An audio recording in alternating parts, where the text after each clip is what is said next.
നിലവാരം ഞാൻ അപ്പം തോന്നി ഒരു കവിതയെങ്കിലും. അപ്പോൾ അങ്ങനെ നിമിഷത്തിൽ കവിതയുടെ ചെറിയ അസുഖം ഇവർക്ക് ഒരുപാട് അത് സഹിക്കേണ്ടി വന്നു.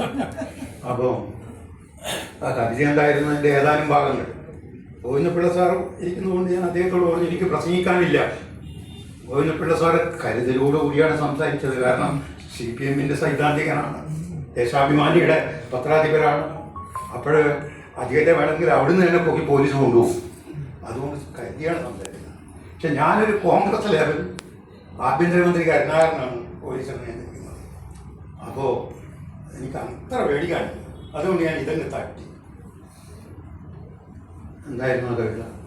എന്താണ് ഈ ഇൻഡിപെൻഡൻസ്, സ്വാതന്ത്ര്യം? സത്യങ്ങൾ പൂർത്തി കരിഞ്ഞെന്തയിൽ വെച്ചു, ബോധിസത്വപ്രതിമ മോഷ്ടിച്ച് വിദേശത്ത് വിറ്റും, സമത്വം പടുത്തമായി കൽപ്പിച്ച് താന്തോന്നിത്തമായിട്ടുറപ്പിച്ച് അറപ്പും വെറുപ്പും കലർപ്പും അതിൽ ചേർത്ത് കിട്ടും വിലക്ക് വിറ്റിട്ട് വിൽക്കുവാൻ പൗരവൈരിക്കുള്ള സമ്മതിദാനാവകാശം ഞാൻ ഇന്ത്യയിൽ സ്വാതന്ത്ര്യം. വേനലധികമായാലും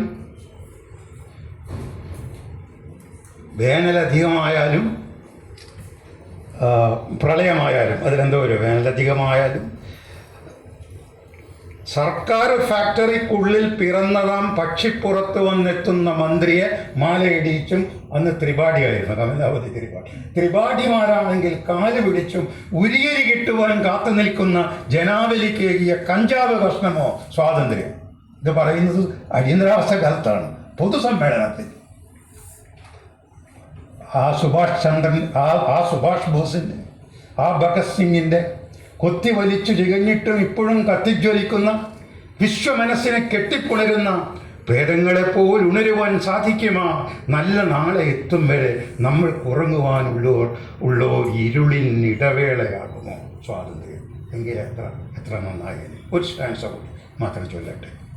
ചുറ്റോട് ചുറ്റും കൊടും തൂണുകൾ നാട്ടി സായ്പ് നിർമ്മി മന്ദിര മധ്യത്തിൽ മെല്ലിച്ചിരുണ്ട് വിശന്ന് വിറക്കുന്ന ദില്ലിത്തെരുവിലെ പാതിരാക്കോലത്തെ സാക്ഷി നിർത്തി ബ്രിട്ടൻ ഇന്ത്യക്ക് സമ്മാനിച്ചു സ്വാതന്ത്ര്യം.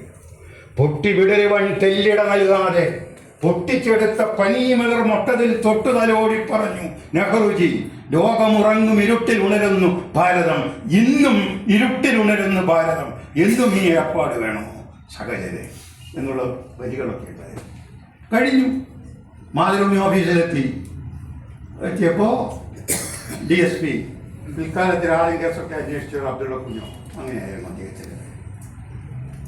അദ്ദേഹം വന്നു, ഇങ്ങനെ പ്രശ്നമുണ്ട്, മോനെ ബുക്ക് ചെയ്യണം എന്ന് പറഞ്ഞു. ഞാൻ പറഞ്ഞു ഹോം മിനിസ്റ്ററോടൊന്നും ചോദിച്ചിട്ട് ചെയ്താൽ മതി. അപ്പോൾ കരുണാകരനെ വിളിച്ചു. അദ്ദേഹം പറഞ്ഞു മോനോട് ഞാൻ സംസാരിച്ചോളാം, വേണമെങ്കിൽ നാളെ പൊക്കിയാൽ മതി. ഞാൻ ശ്രീ കരുണാകരനോട് പറഞ്ഞു ആരെങ്കിലും പറയേണ്ടേ ഇതൊക്കെ, കമ്മ്യൂണിസ്റ്റുകാർ പറഞ്ഞാൽ അത് ഭരണവിരുദ്ധമാകും. ഞാൻ പറഞ്ഞാൽ നിങ്ങൾ അങ്ങനെ തെറ്റിദ്ധരിക്കില്ലല്ലോ. ഞാൻ ഇതെല്ലാം പറഞ്ഞത് അടിയന്തരാവസ്ഥ കഴിഞ്ഞ് ആദ്യത്തെ ആഴ്ച ഗോവിന്ദപിള്ള സാർ എന്നെ വിളിച്ചു. മോഹന, അന്ന് ചൊല്ലിയ കവിത കയ്യിലുണ്ടോ? ഞാൻ പറഞ്ഞു ചൊല്ലിയതായതുകൊണ്ട് എൻ്റെ മനസ്സിലുണ്ട് എന്ന് അയച്ചു തരും, ഞാൻ ദേശാഭിമാനിയിൽ പബ്ലിഷ് ചെയ്യാം.